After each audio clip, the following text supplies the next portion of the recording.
¿Están listos, jóvenes? Sí, Lisa. Aquí habíamos visto que todos los lenguajes de programación, tanto Java, tanto PHP y los demás, utilizan otros operadores que son los de comparación. Y estábamos en que estos operadores lógicos son bastante utilizados, ¿verdad? En el logueo más que todo, ¿no? Cuando nosotros nos logueamos, hacemos inclusive a Excel. Excel también utiliza no solamente las páginas web, todos los programas que nos, si yo ingreso aquí a la calculadora, por decir aquí, voy a entrar a la calculadora del sistema, todos los sistemas tienen una calculadora. Esta pequeña aplicación seguramente ha sido construido con fundamentos aritméticos, de álgebra, etcétera, porque esto ya es una calculadora.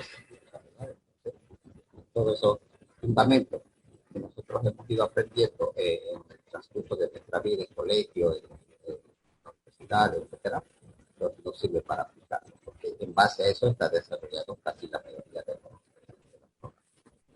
Luego, aparte de esos operadores, también hay algunos operadores en algunos lenguajes que se llaman operadores unitarios, por ejemplo, el más, el menos. Si bien aquí yo les indicaba que el más nos va a permitir realizar una sumatoria y el menos nos va a permitir realizar una resta, porque es un operador de aritmética. En algunos lenguajes de programación, esos operadores nos permiten concatenar. Vamos a ver que en JavaScript, por ejemplo, el signo más nos permite unir varias palabras. A eso lo llamamos concatenar. Nos permite unir. Yo quiero que su apellido de Juan Pérez, por decir, nos muestre al lado de la palabra Juan, entonces lo tengo que concatenar, unir. Y eso nos permite hacer también el signo. ¿No? Luego, si yo coloco dos signos más seguidos, le estoy diciendo que incremente, que aumente. Si coloco dos signos menos, le estoy indicando al sistema, al programa, que decremente, que haga un decremento. Aquí hay un ejemplo. Si yo he definido en un lenguaje esta variable x, ¿verdad? Y ahí estoy colocando 10 para empezar, para inicializar. Y luego una línea más abajo yo digo x más más, entonces le estoy dando la orden, la instrucción, que como x tomaba el valor de 10, ahora que incremente en uno más. Entonces ya no vale aquí 10, sino va a valer 11. Si yo vuelvo a colocar otra línea, x más más nuevamente, ya va a valer 12. O sea, lo que hace es incrementar. Y esto hace lo contrario. Si yo colocase aquí x menos menos, entonces como vale 10x, la primera e inicializado, entonces quito uno de esos 10 y queda 9. Entonces, decremento y este es incremento. Aquí estamos sacando en pantalla, se está imprimiendo eh, lo, que, lo que vale, ¿no? Y aquí va a ser una sumatoria, por decir, y aquí está haciendo una concatenación. Si yo estoy diciendo Pedro más Pérez, pues aquí ya no va a sumar, porque esto es texto, no es número. Si fuese número, si aquí fuese 10 y aquí 20, por decir, entonces el resultado sería 30, pero como estos son cadenas de caracteres, es texto, el sistema lo entiende que esto no es una sumatoria, sino que es una concatenación, que lo va a unir Pedro y al lado va a colocar P. ¿Qué más tenemos? Hay unos ejemplos de los operandos, cómo es que trabaja el sistema o los lenguajes de programación. Asumamos que yo he reservado ese espacio de memoria, esa caja que hacíamos referencia, que hacíamos la analogía, y le he dado el nombre de X, ¿verdad? Y le estoy diciendo que es de tipo booleano. Al decir que le estoy dando el tipo de dato booleano, quiere decir que en esta X solo va a aparecer dos posibles resultados. Puede ser verdadero o falso. ¿Sí? Y en X coloco esta expresión. Entonces aquí hay algunos operadores de comparación. ¿Eh? Este mayor, menor. ¿Sí? Aquí hay un operador lógico que es el OR. Y está. En algunos lenguajes se utiliza la palabra OR, se escribe la palabra OR, pero en otros lenguajes solamente se coloca esos dos símbolos del ticket que se llama. Eso le está indicando al sistema que aquí está haciendo una comparación con el O lógico, ¿verdad? Aquí primero está multiplicando, esa multiplicación luego va a comparar, se está preguntando si es menor o igual a la división de A dividido entre B. Entonces, todo esto es una expresión. Y en base a estas reglas de los operadores, de las tablas de verdad que les decía la anterior, en base a los argumentos de aritmética, entonces sacará un resultado del sistema y va a votar un resultado. Y eso hace las páginas que son muy complejas, ¿no? Hay páginas que nos permiten realizar cálculos, ¿verdad? Conversiones, hay páginas web que al usuario le permite calcular, por decir, con anticipación cuánto tiene que pagar por los productos, o le permite realizar un presupuesto de algunas obras si la página fuera de una constructora, ¿verdad? Entonces, el que ha diseñado esa página web, si lo ha hecho con JavaScript o PHP, por detrás, obviamente que ha hecho uso de algunos de todos estos operadores de comparación, los operadores aritméticos y todo lo demás, para dar solución a ese problema.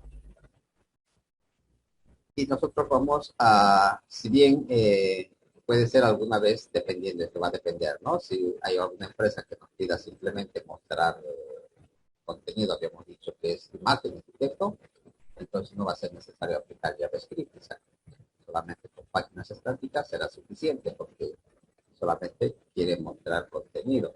Pero si ya nos piden que hagamos un carrito de compras, ¿verdad? O que hagamos otro tipo de cálculos con los datos que el usuario nos va a mandar, ahí entonces ya será necesario aplicar el JavaScript o puede ser el PHP. ¿Okay? Luego, en los lenguajes de programación vamos a hablar de las sentencias, ¿verdad? Y estas sentencias siempre deben estar en la mayoría, no en todas, ¿no? Por ejemplo, hay algunos lenguajes que no es obligado colocar un punto y coma, pero la mayoría está diseñada, está definido así, que cada sentencia tiene que terminar en un punto y coma. Y uno de esos es, por ejemplo, en las hojas de estilo.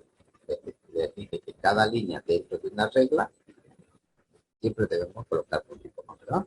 Entonces eso significa, si yo tengo aquí i igual a 0, j igual a 5, x igual a i más j, y vieron que hay una separación de punto y coma, por más que esté escrito en una sola línea, aquí significa que hay tres líneas de sentencia, ¿no? La primera sería esta, hasta el primer punto y coma, la segunda es j igual a 5, y la tercera línea, la tercera sentencia sería x igual a y más j, porque ahí hay otro punto y coma. Dependiendo cómo vamos a escribir, algunos que diseñan páginas web, en las hojas de estilo les suelen colocar así, una sola línea todo, ¿sí? Quizá por la práctica, porque ya tienen experiencia, lo comprenden perfectamente, pero en algunos casos se suele dar el espacio, ¿no? Se presiona Enter para que esta sentencia ocupe la siguiente línea. Eso es indiferente, es distinto. Solamente son buenas prácticas de desarrollo. ¿Qué más? Como vamos a hablar de operadores, del más, menos, en el colegio habíamos aprendido que hay una precedencia de operadores, ¿sí?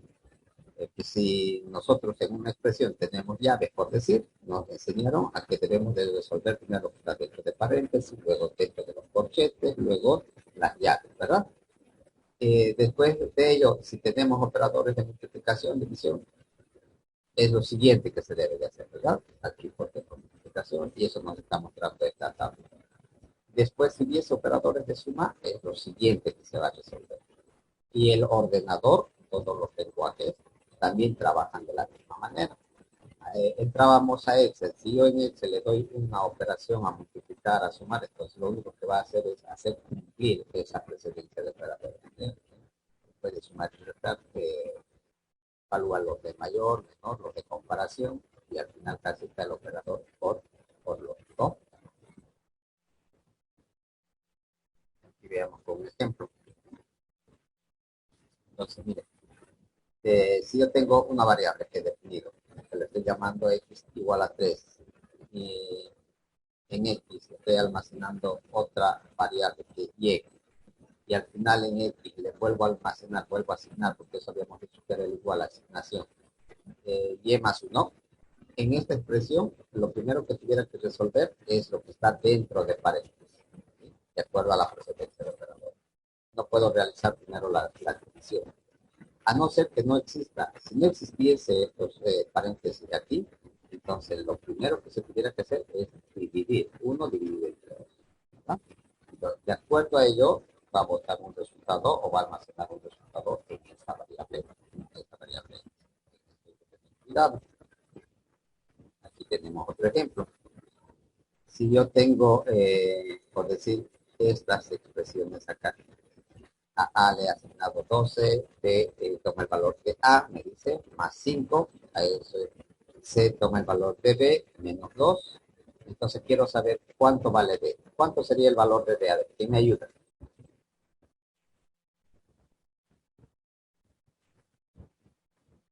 Hagan la operación y díganme cuánto al final va a tomar el valor de B. B, 17. 17 dice su compañero. ¿Qué dice el resto? ¿Apoyan o sacaron otro resultado? Al final, la letra D, ¿cuánto es? Ah, yo pensé B. Ya, B está bien, 17, porque aquí lo que ha hecho su compañero, si sabemos que A vale 12, ¿verdad? 12 más 5, 17, eso vale B. Ahora hagamos la otra operación. ¿Cuánto toma este valor? B. 34. 34 Lisa, como dice mi compañero. Muy bien, 34. ¿Todos sacaron 34 o alguien sacó otro valor? Eso es lo que hemos hecho. Ahora, lo mismo hace el sistema. Cualquier sistema, ya sea una página web, un sistema que está desarrollado para escritorio, simplemente hace cumplir esas nociones básicas de algo. Entonces aquí estamos declarando, estoy reservando una caja que le estoy etiquetando con A. En esta caja colocame 12, le estoy diciendo, ¿verdad? Pues, podemos hacer 15 manzanas, por decir. Nos va a colocar. Y aquí en otra caja estamos colocando lo que ya tiene A, ¿verdad? Exacto, de manzana. Entonces aquí ya sería 12, porque como A vale 12, más 5, 17. Ahí tenemos 17. B tomaría el valor de 17. En C, en otra caja que lo etiquetamos como C, le estoy restando ahora, ¿no? Esos 17 que toma el valor aquí B, menos 2, serían 15, ¿verdad? 17 menos 2, 15. Entonces C toma el valor de 15. Como ya sabemos el valor de A, B, C, entonces en D, ¿cuánto simplemente reemplazamos, verdad? Aquí sería 15, A 12 y B 17. Haciendo operaciones, aquí que primero va a hacer la operación en el sistema se le pide tal cual o tal, por más que quite el signo más, lo que esté entre paréntesis, siempre va a resolver de esa manera. Entonces, aquí 12 más 17. 12 más 17, ¿cuánto sería? 29. 29, ¿verdad? Esos 29 lo va a sumar a lo que vale C. ¿Cuánto habíamos dicho que C tomaba el valor? 15, ¿verdad? Entonces, esos 15 lo está sumando. Y por tanto, ese va a dar el resultado del valor. Y lo mismo hace si ustedes, por decir, puede ser A un producto X, B otro producto, C otro producto, entonces vamos a tener la necesidad de sumar. Si el producto C tuviese un descuento, ¿verdad? Entonces, antes de hacer la sumatoria, voy a tener que obtener primero el descuento, el porcentaje de descuento que le está dando a C, y luego recién botar el resultado. Entonces, esto de los operadores, cuando ya las páginas son dinámicas, cuando se interactúa con el usuario, entonces entra bastante en las páginas web, ¿no? Obviamente que nosotros como usuarios finales no vemos. Directamente damos los valores, le damos enviar, calcular lo que puede ser el botón y nos botará el resultado. Aparte quiero que si, si yo tuviese un valor de esto, 1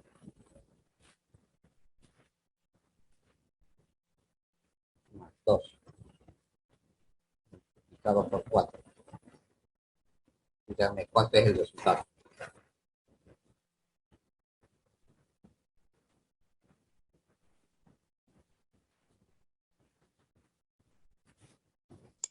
9, Listen. Miguel dice 9. ¿Alguien sacó 9 también o sacaron otro resultado?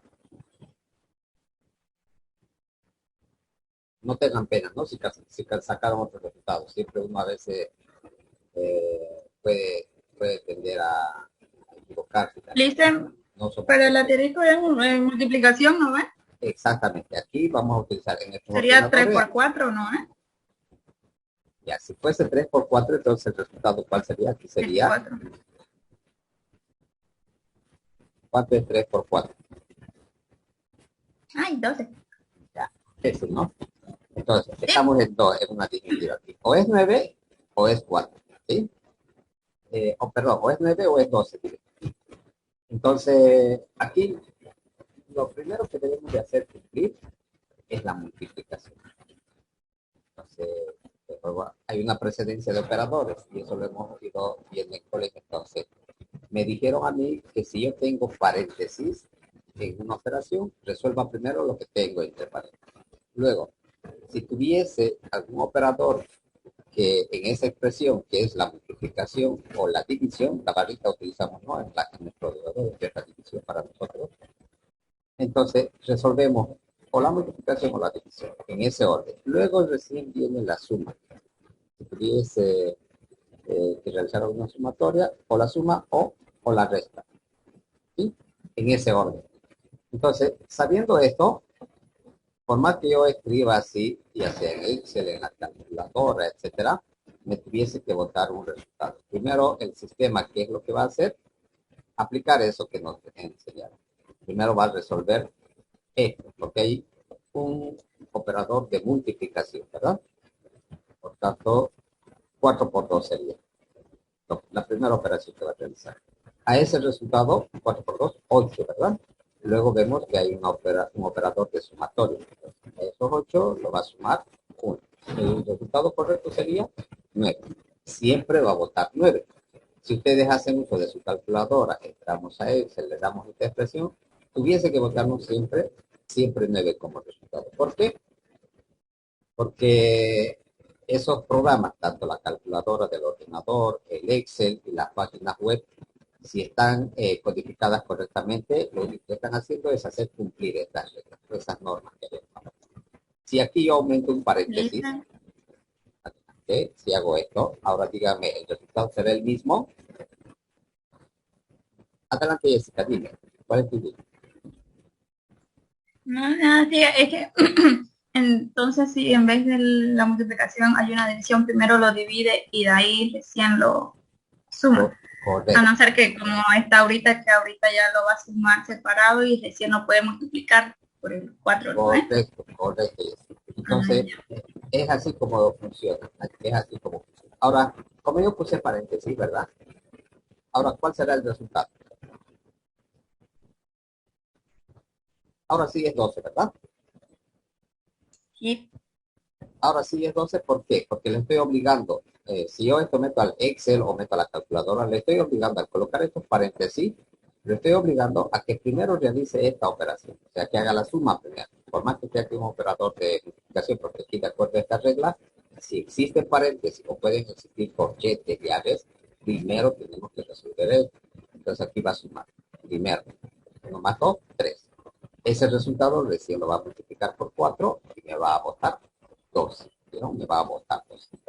Entonces, cuando nosotros vayamos a construir, hay que tener en cuenta ello, porque yo, por un error de escribir mal mi expresión, en vez de darle un descuento, puedo hacer que se aumente, por decir, al producto, ¿verdad? En vez de darle el descuento correcto, que lo haga un resultado. Y eso suele pasar cuando en Excel algunas veces nos sale que el resultado no es lo mismo que la calculadora cuando lo probamos. No es porque Excel esté mal, nosotros estamos construyendo mal la expresión. Y en algunas páginas web también suele resultar lo mismo. Si estoy haciendo una conversión de boliviano a dólar, por decir, y me bota otro resultado que no es el correcto, no es que nosotros estemos mal. Los que han creado ese sistema o esa página han debido introducir alguna fórmula que no verificaron y está realizando una operación incorrecta, ¿no? En ello hay que tener cuidado. En ello hay que tener cuidado con eso. Ahora, como decía su compañera Jessica, si yo aquí aumento otra más, le digo, por decir dividido aquí, la división es esto, dividido entre 2, y voy a quitar los paréntesis. Entonces, aquí, ¿cuál sería el resultado? A ver, ahí denme nuevamente ahí. ¿Cuánto sería el resultado?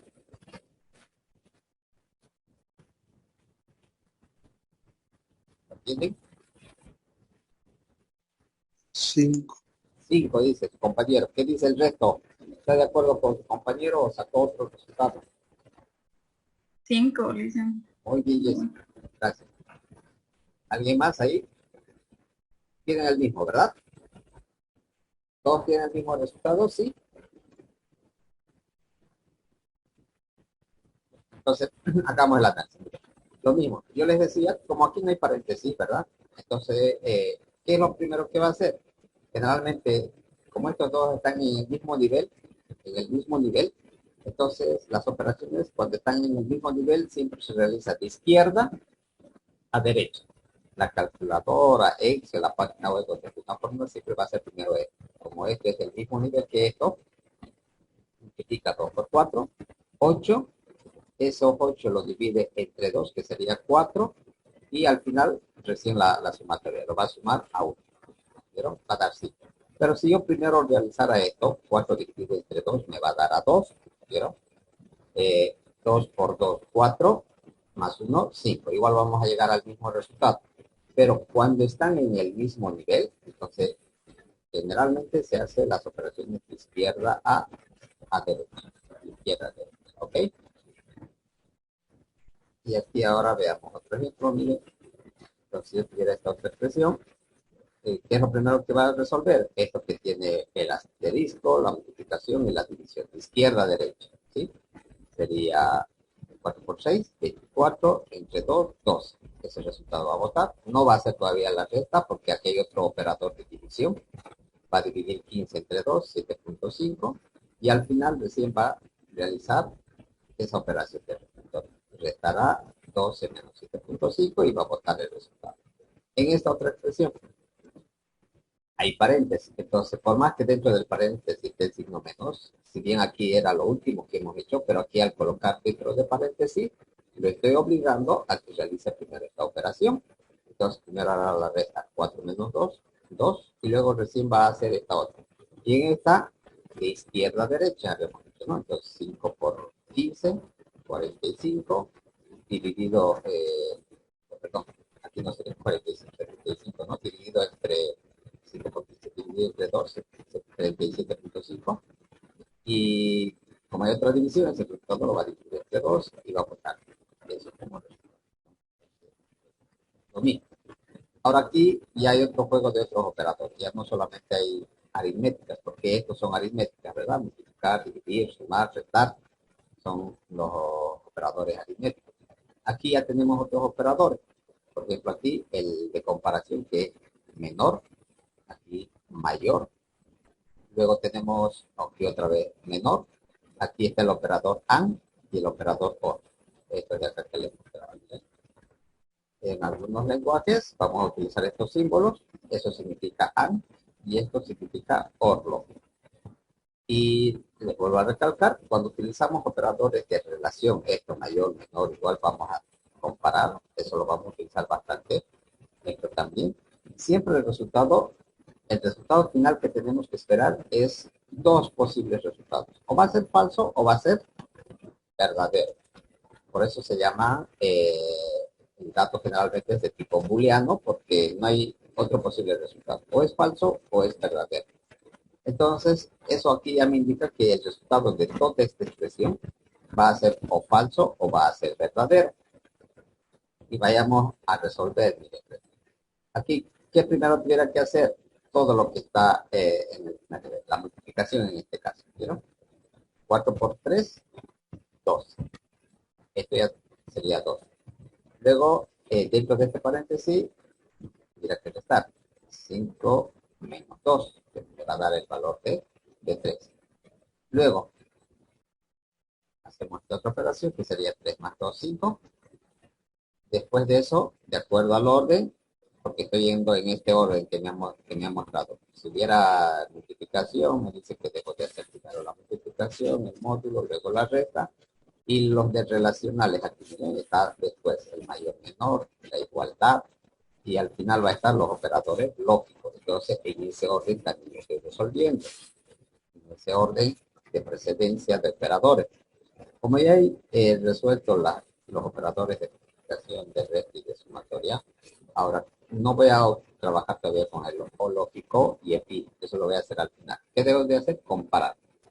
Entonces yo comparo acá. 12 es menor que 6. No es menor, ¿verdad? 12 no es menor, es mayor. Entonces, por tanto, aquí sería falso. Porque 12, está diciendo acá, 12 es menor, eso significa que sí, 12 es menor que 6. No, falso. Entonces sería falso ahí la respuesta. En esta otra, 3 es mayor que 3. Tampoco, ¿verdad? Falso, porque no es mayor. Son iguales estos números. Entonces, por tanto, ninguno es mayor. Esto no es mayor que este otro número. Falso también. Ya tenemos un resultado ahí. Aquí hay otra comparación. Ya habíamos dicho que 3 más 2 es 5. Entonces, 5 es menor que 12. Está indicando ahí. Y en eso sí es verdadero, porque este valor sí que es menor que 12, ¿verdad? Entonces, verdadero el resultado. Como ya tengo los resultados de esas tres, ahora voy a trabajar con los operadores. En este caso, primero con el de paréntesis, porque hay un paréntesis, no olviden. Primero tengo que sacar esos dos, comparar esto. ¿Y qué estoy indicando? Si F o, esto significa o falso. Falso o falso. ¿Cómo va a sacar eso si yo coloco en la página web una comparación en base a las tablas que habíamos visto? Les dije que hay una tabla de verdad del operador OR lógico, en español es o esas dos rayitas en algunos lenguajes de programación. Esos dos pipets que se llama, este de acá, se coloca así. Ahí está. O. Eso significa O. En algunos lenguajes vamos a escribir esto, OR lógico, en otros vamos a escribir de esta manera. Entonces, con el OR lógico, esta vez estamos evaluando condición 1. Esta sería mi condición. Esto sería mi condición 1, ¿verdad? Todo esto que hemos sacado falso. Y esto va a ser la condición 2. Y al final tiene que votar un resultado. Vamos a ver que podemos trabajar con más de una condición, pero esta es la base, la tabla de dos condiciones. Y con este operador OR, simplemente, ¿qué es lo que evalúa? Si las dos primeras son verdaderas, el resultado es verdadero. Si la primera es verdadera, porque son 4 posibles casos que se pueden dar, esto va a seguir siendo verdadero. Si la primera fuese falsa y la segunda verdadera, el resultado siempre va a ser verdadero.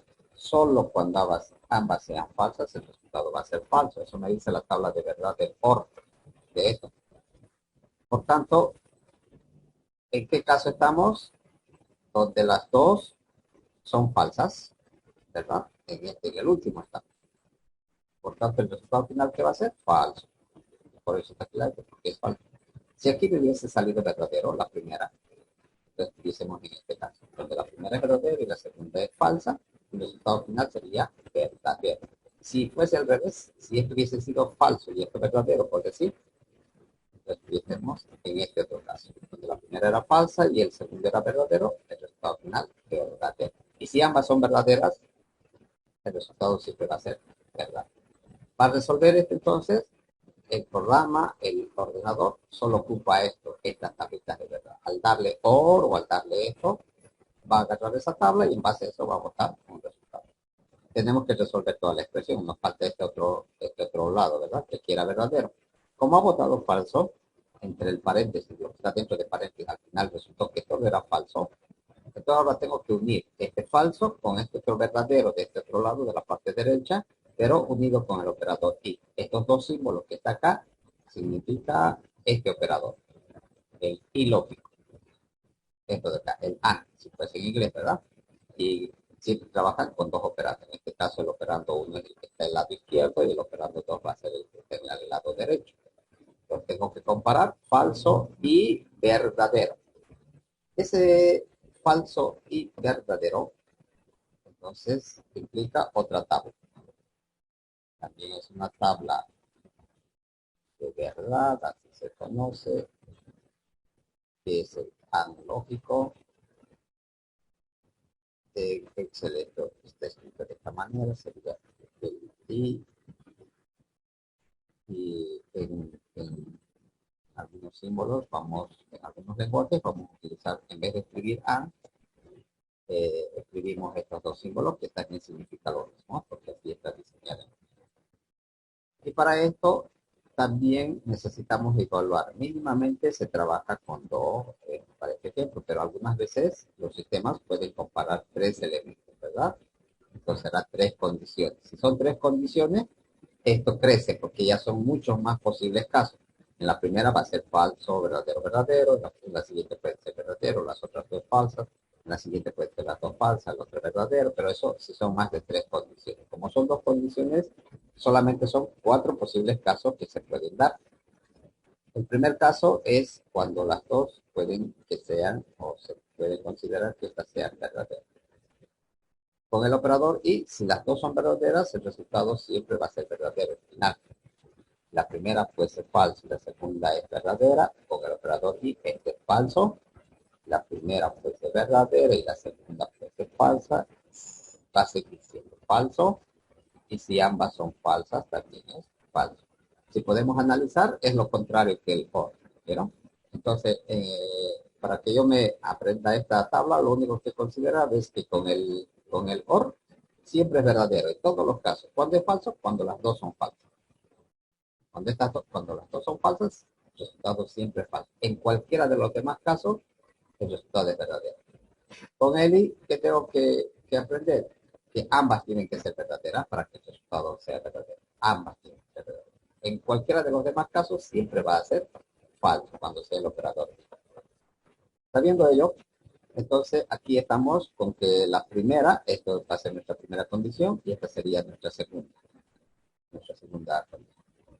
En la primera es falsa y en la segunda es verdadera. Entonces, ¿en qué caso estamos? La primera es falsa y la segunda es verdadera en este de aquí. Por tanto, ¿qué es el resultado? El resultado final es falso. Esto significa que acá el resultado es falso. ¿Vieron? Ha votado falso. Entonces, si aquí hubiese salido verdadero, entonces, y esto tres verdadero unido con el operador y, estuviésemos en el primer caso, ¿verdad? Donde las dos eran verdaderas. Si fuese ese el caso, el resultado siempre va a ser verdadero, siempre es verdadero. Y eso sucede, les recordaba, con los logueos. Entonces, si esto, la condición 1 llega a ser el nombre de usuario y la condición 2 puede ser la contraseña, y yo estoy comparando si el nombre de usuario es exactamente igual con lo que tengo en mi base de datos, coincide, me dice sí, verdadero, y vuelvo a comparar la contraseña es exactamente igual a lo que el usuario ha digitado al registrar en la base de datos, también me vota sí, verdadero. Entonces, como vota el resultado verdadero, le puedo decir bienvenido a la página web o dejarle ingresar, ¿verdad? Pero si la primera digita falso y la segunda la contraseña es verdadero, el sistema va a votar siempre falso. Y si es al revés, también falso. Si las dos no coinciden, falso.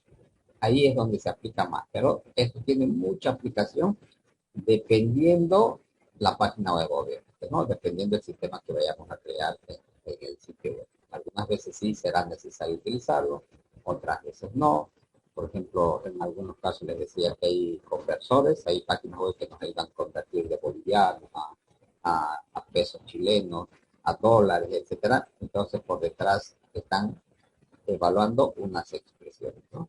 Si bien nosotros interactuamos con formularios, una caja donde nos pide que digitemos el monto, hay otra caja donde nos va a mostrar el resultado, le damos convertir y ya nos realiza la operación. Pero por detrás, en alguna línea, tiene que haber alguna fórmula que esté empleando para realizar esa conversión. Y si el tipo de cambio va fluctuando, entonces la conversión tiene que ser diferente al día siguiente, si ha aumentado, si ha reducido, ¿vieron? Entonces alguien tiene que hacer esos cambios, tiene que ir acomodando al tipo de cambio de cada moneda, ¿sí? ¿Estuvo claro esta parte antes de entrar a lo que es el Java, jóvenes? Con estas nociones, quizás tienen alguna curiosidad, alguna pregunta, adelante, tienen el micrófono. Por el momento no, Liz. Ok, entonces, muy bien, perfecto. Eso quiere decir que está claro. Bien, entonces, Esta va a ser una pequeña actividad, una pequeña tarea. Les voy a compartir igual por el grupo, no se preocupen, pero si quieren lo pueden capturar, tomar una foto, que no lo van a subir a la plataforma. Esta no es para subir a la plataforma. Esto es para que me lo realicen ahí, en su cuaderno lo pueden realizar, lo toman una foto y lo comparten por el mismo grupo, ¿ok?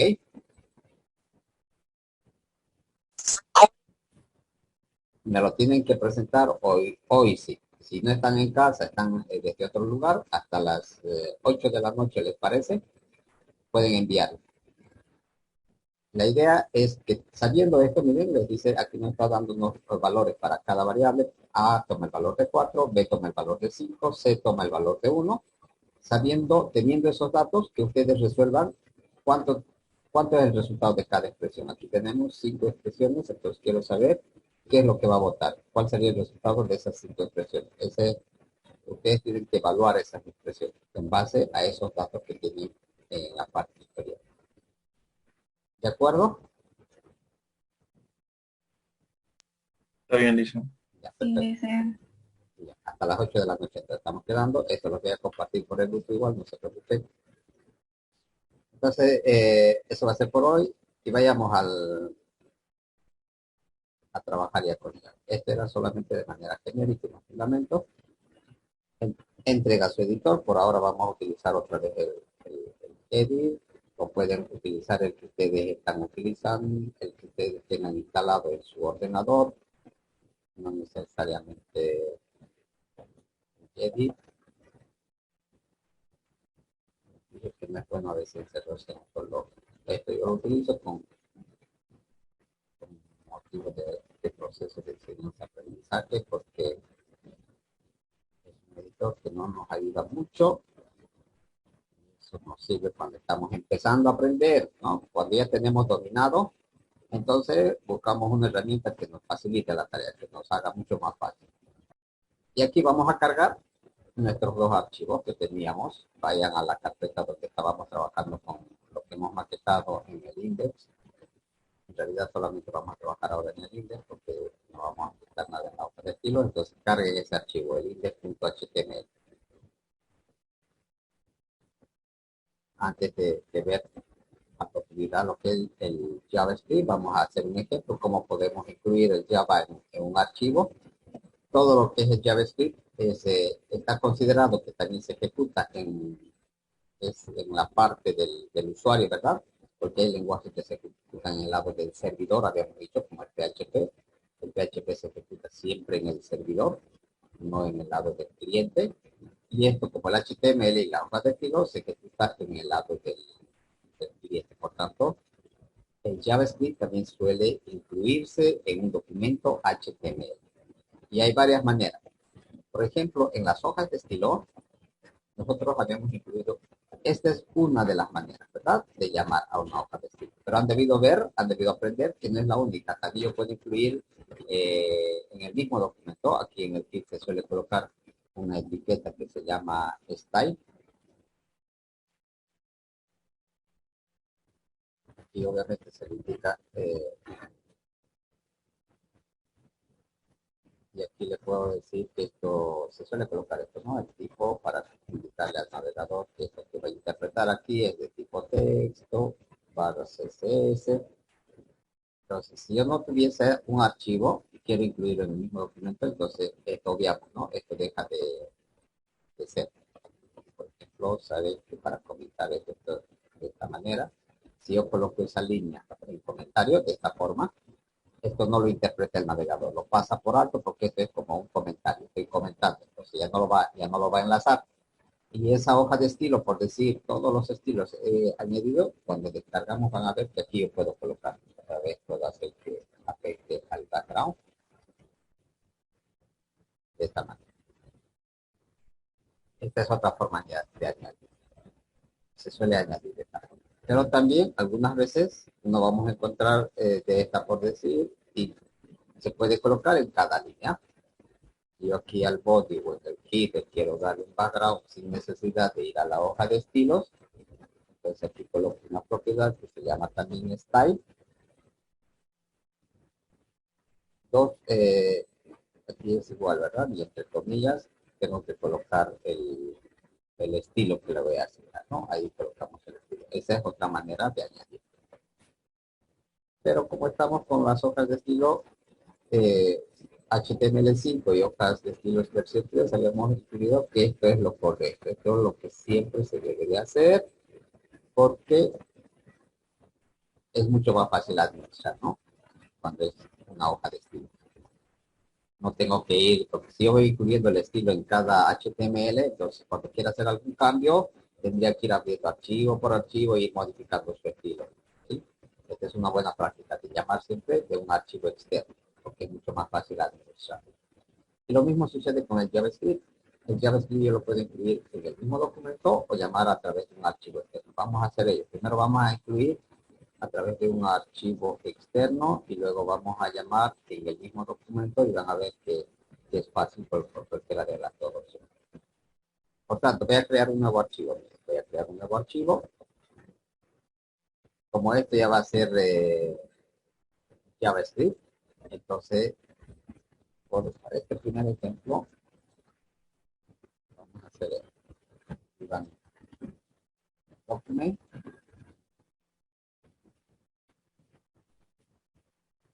Esa sentencia.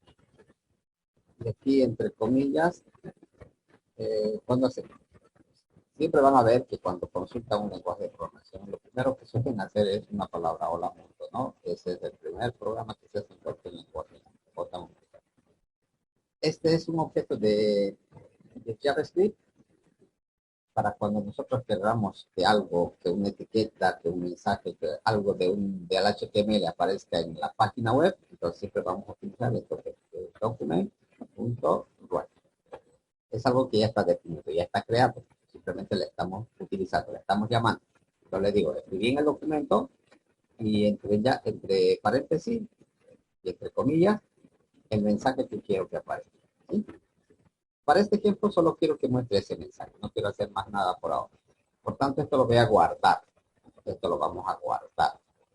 ¿Dónde lo vamos a guardar? En el mismo lugar donde está nuestro index y nuestra hoja de estilo. Le dan control S o guardar. Voy a elegir el mismo repositorio donde he colocado mi archivo de hoja de estilos, también mi HTML. Estoy acá en mi caso en el escritorio. Dentro del escritorio tengo una carpeta que se llama sitio web y ahí está mi contenido, ¿verdad? Cuando vamos a utilizar, por decir, esta página, este sitio web es muy complejo, tiene muchos recursos, entonces pueden algunas veces también encontrar una carpeta que se suele llamar JavaScript, lo puedo colocar JS, por decir, y todas mis hojas que están relacionadas con el JavaScript lo puedo incrustar dentro de esta carpeta. Ya cuando esté llamando al archivo, igual que cualquier recurso en el HTML o en las hojas de estilo, cuando estemos llamando a ese recurso, tuviéramos que seguir la ruta, ¿no? Primero ingresar a JS y llamar al archivo por el nombre. Pero lo recomendable es, si es una sola hoja de JavaScript que vamos a utilizar para todo el sitio web, que esté afuera, si no nos complicamos la existencia siguiendo alguna. ¿Ok?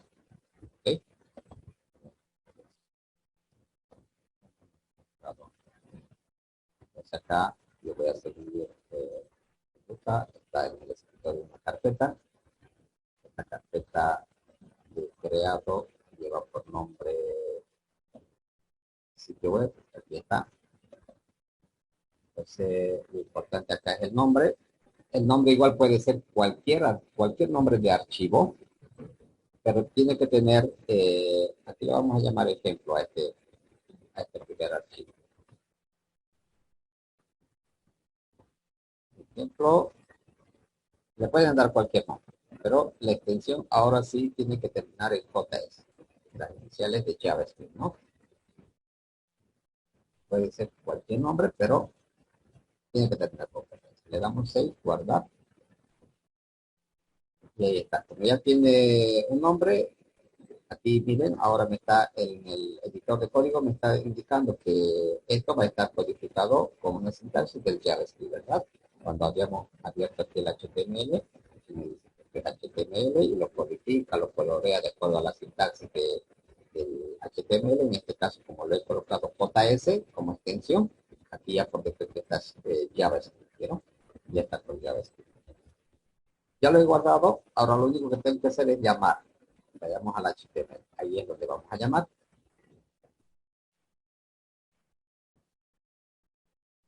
Esta llamada, algunas veces se suele hacer en la cabeza, si quiero que muestre al principio, o puedo llamar dependiendo dónde lo voy a requerir a ese código de JavaScript.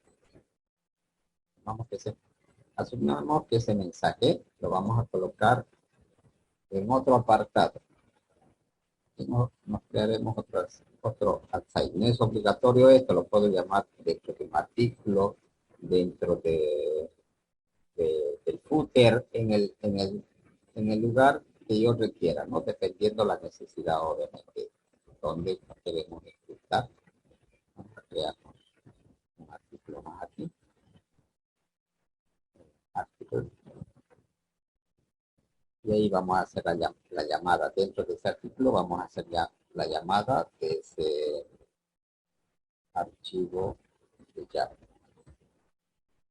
Para llamar, hay una etiqueta que se llama script. Abrimos, cerramos esta etiqueta.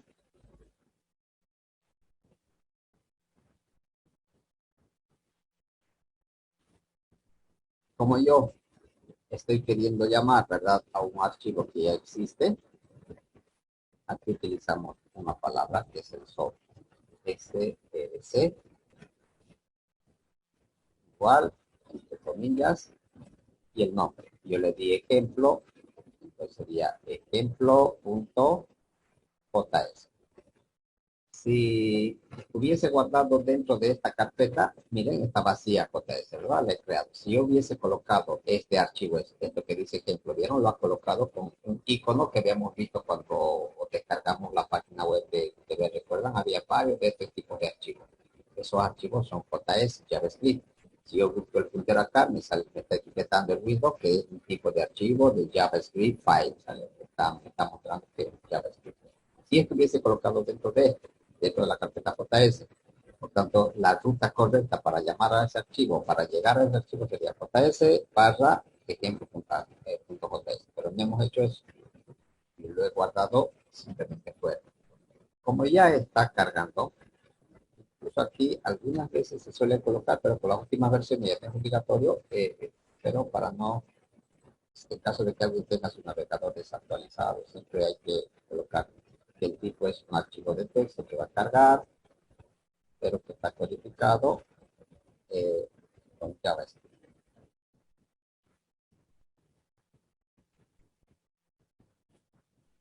Y a la siguiente vamos a ir a más detalles, por la historia, un poco de cómo han nacido y todo lo demás del lenguaje, solamente para que tengamos claro cómo es que lo vamos a hacer. Entonces, bien, aquí estoy enlazando, estoy llamando al archivo. Y como estoy llamando después de este otro artículo, miren, voy a guardar. Y ahora voy a cargar como navegador, botón derecho, listo. Ahí.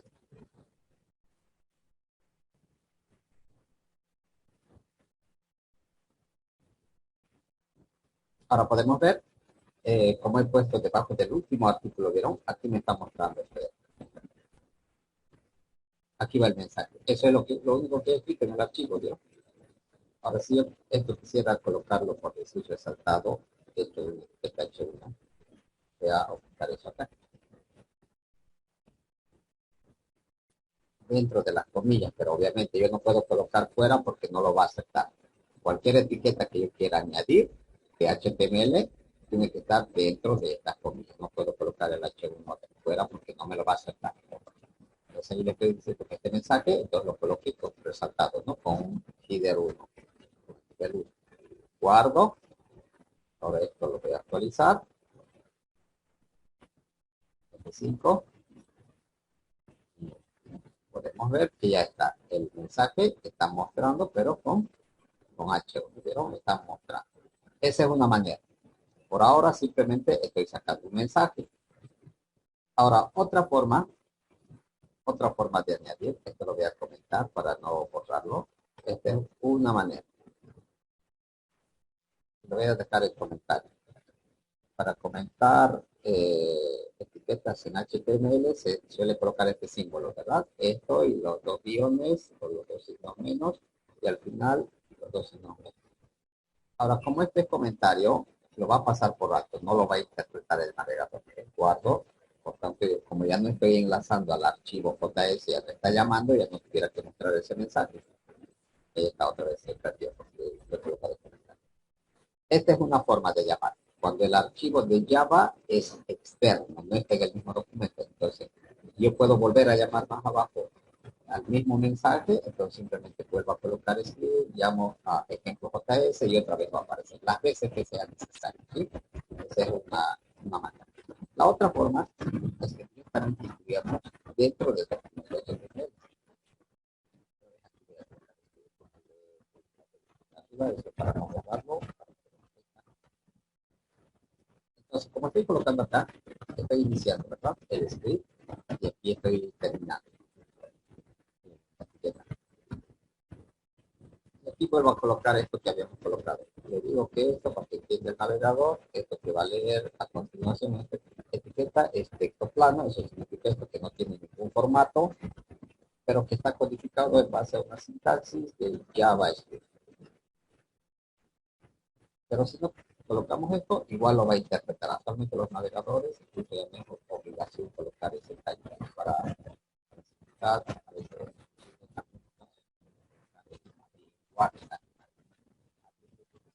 language.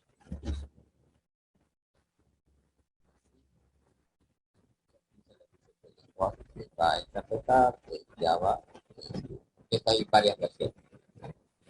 El estándar se llama ECMAScript, pero el ECMAScript es el mismo que el JavaScript. No, generalmente la mayoría se coloca el Java, no se puede colocar ECMAScript de esta manera. Pero si yo logro colocar ECMAScript, de alguna forma estoy haciendo referencia al mismo JavaScript, solamente es el nombre que le pusieron al estandarizar el ECMAScript. Entonces aquí, miren, no estoy colocando esto que había puesto aquí arriba, el source, el origen. ¿Vieron? ¿Por qué? Porque voy a incluir en el mismo HTML, no voy a llamar en archivo tema. Entonces, todo lo que yo coloque acá, todo lo que yo incluya aquí dentro de ese script, tiene que estar en JavaScript. Digo, document, escribir, ese es un objeto que ya está creado, que solamente estoy llamando, que le voy a indicar que en el documento escriba esto es otro mensaje. Bien.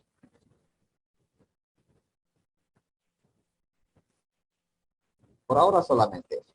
Entonces, como ya no estoy llamando a un archivo externo, lo incluyo aquí. Pero generalmente el JavaScript que vamos a incluir va a ser muchas líneas de código, no es una sola línea, por eso se sugiere colocar en un archivo externo, ¿no? Pero si son algunas tareas que voy a realizar, entonces, a veces lo conveniente es incluir de esta manera. Así, al incluir de esta manera, entonces directamente va a llegar acá el intérprete, el browser, encuentra una etiqueta que lleva por nombre script, dice de aquí en adelante lo que está en este etiqueta, entonces el JavaScript lo que voy a interpretar y eso es lo que va a hacer. Voy a pedir una instrucción, una primera que dice, lo guardamos y verifiquemos. Entonces, al el navegador, F5, y nuevamente, ¿vieron? Aquí está, esto es otro mensaje, está botando. ¿Sí? En ese orden está botando. Si yo esto voy a copiarlo, también voy a hacer antes control C, antes del primer artículo, porque si quiero incluir aquí, antes del título, entonces simplemente lo pegaría ahí.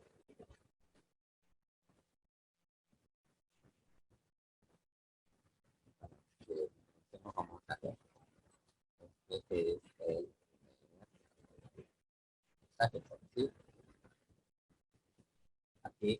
otra vez estoy incluyendo otra etiqueta que está dentro del artículo ahora, que es un script. Entonces, cada vez que llame a un script, el navegador interpreta que hay una etiqueta script, entonces lo que voy a interpretar por dentro, ¿qué va a ser? JavaScript. Guardo, lo actualizo. Este mensaje que está apareciendo es ese de ahí que he colocado yo. Este es el primer mensaje, como aquí hay otro JavaScript, este es otro mensaje. ¿Sí? Pero no vamos a utilizar simplemente esta manera de llamar. Generalmente siempre vamos a escribir con, con, con document.red. Si esto yo lo quiero dar un estilo con H2, por decir, entonces puede ser, si es una etiqueta P, lo puede escribir la etiqueta P o cualquier etiqueta, pero la etiqueta que van a incluir deben de colocar necesariamente dentro de las comillas para que nos acepte. Está formateando ahora de acuerdo al H2. ¿Vieron? Los datos, tamaño, aumentar un poco el file y todo lo demás, de tal manera que está colocando ese mensaje de esa forma. Como esta no tiene una etiqueta, entonces simplemente está botando. Esa es otra manera. Pero alguna vez también vamos a incluir dentro de la etiqueta. Porque sí, aquí en el bot hay unos eventos que se llaman, uno de esos eventos es el onClick. Entonces aquí yo le estoy dando, miren, el atributo que se llama onClick. Esto significa cuando el usuario haga clic, cuando el usuario haga clic, en cualquier lugar del bot, ¿verdad? Porque estoy introduciendo eso dentro de la etiqueta bot. ¿Qué quiero que diga en esta opción? Entonces puedo sacar una alerta. Hay una función que se llama alert.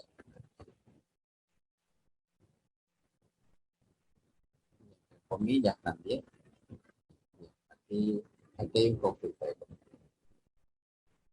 Si yo vuelvo a colocar aquí comillas dobles, vieron que me está botando esto como error. ¿Por qué? Porque he empezado con comillas dobles y el sistema está asumiendo que esa comilla cierra acá, termina acá. Para que no haya ese problema, entonces aquí yo voy a utilizar ahora las comillas simples. Entonces con ello no hay problema. Esto empieza aquí y termina acá. Y las simples empieza aquí y termina acá. O puedo hacer al revés. Aquí puedo utilizar comillas simples y aquí simple sería y dentro utilizo las dobles. ¿Okay? Y aquí le puedo botar otro mensaje que diga simple clic. O presionaste el botón izquierdo, no sé, cualquier mensaje.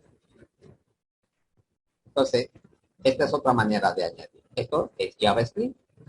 Esto que estoy colocando aquí es JavaScript. ¿Dónde lo estoy incrustando? Dentro de una etiqueta en el mismo documento HTML.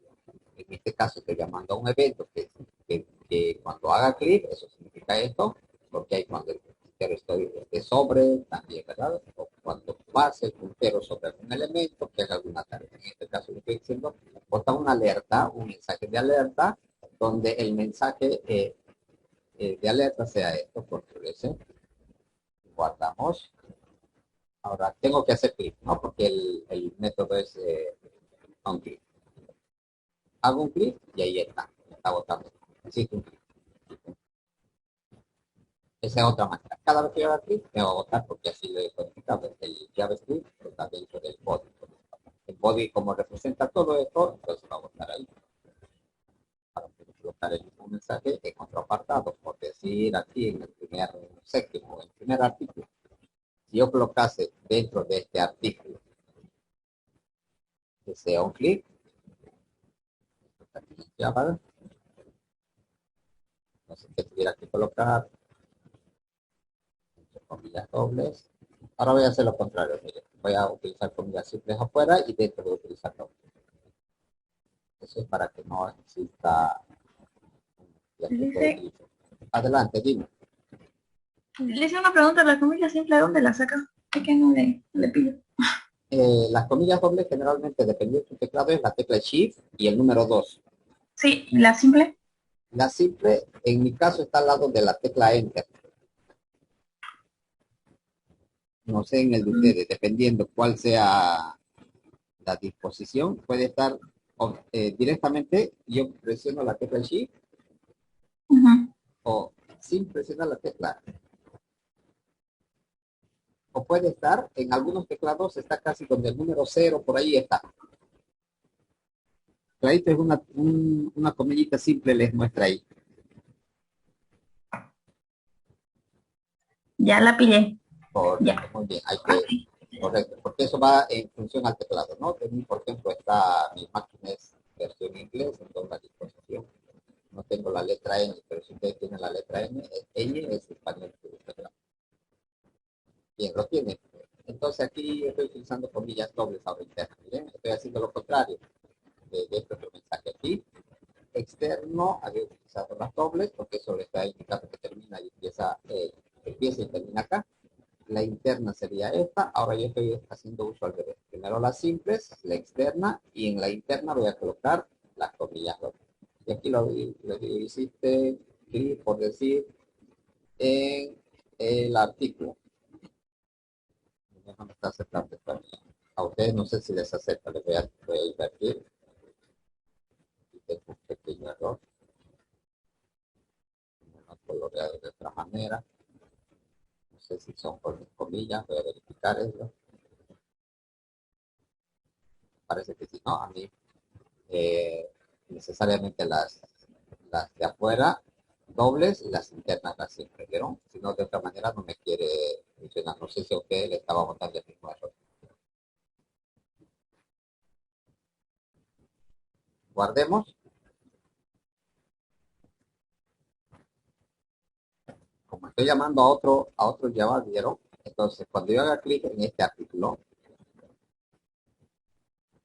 me sale el mensaje. Hiciste clic en el artículo, ¿vieron? Pero tengo otro Java, en el body también tengo otro mensaje, entonces cuando yo le dé a aceptar, me va a salir el otro mensaje. Hiciste clic. Este mensaje es del body que le pusimos, ¿vieron? Entonces, está ejecutándolo.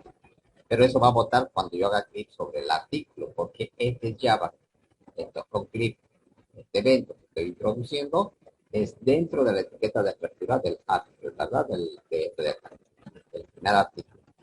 Si yo actualizo nuevamente va a cargar todo, hago clic fuera, miren, no he hecho clic en el primer artículo, por tanto, ese otro no se está ejecutando, solamente el de afuera, el que estaba en el body.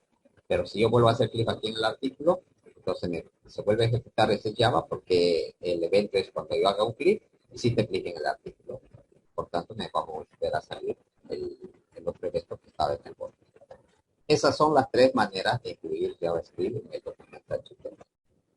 Es de un archivo externo, como le hemos hecho acá en el JS, obviamente llamando con el source, con la propiedad src.